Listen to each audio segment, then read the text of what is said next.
தேவன் ஆவியாய் இருக்கிறார். அவரை தொழுது கொள்கிறவர்கள் ஆவியோடும் உண்மையோடு கூட அவரை தொழுது கொள்ள வேண்டும் என்றார்.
எல்லா ஆசீர்வாதங்களுக்கும் ஊற்றும் உறைவிடமாகிய எங்கள் அன்பின் கர்த்தாவே, இந்த அருமையான வேளையிலே கேருபின்களும் சேராபின்களும் உம்மை நோக்கி தகப்பனே பரிசுத்தர் பரிசுத்தர் பரிசுத்தர் என்று சொல்லி சதா காலங்களிலும் துதிக்கிற வேளைகளிலே பூமியின் தாழ்விடங்களில் இருக்கக்கூடிய நாங்கள் உம்மை பார்த்து அப்பா பிதாவே என்று கூப்பிடுகிற புத்திர சிவிகாரத்தை எங்கள் ஒவ்வொருவருக்கும் நீர் தந்தீரதற்காக நன்றி ஆண்டவரே.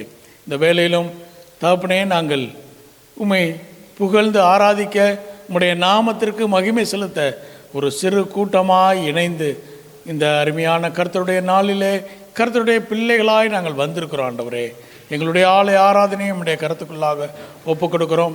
பரிசுத்த ஆவியானவரே, நீர் எங்கள் ஒவ்வொருவரையும் ஆட்கொண்டு வழி நடத்தும் என்று சொல்லி உம்முடைய சமூகத்தில் என்னையும் எங்களையும் ஒப்புக் கொடுத்து ஜெபிக்கிறோம். இந்த ஆராதனை உமக்கு உகந்த ஆராதனையாக இருக்க தகப்பனே, இந்த ஆராதனை தகப்பனே உம்முடைய நாமத்தை மாத்திரம் மகிமைப்படுத்தும் வண்ணமாக இருக்க உதவி செய்யும்.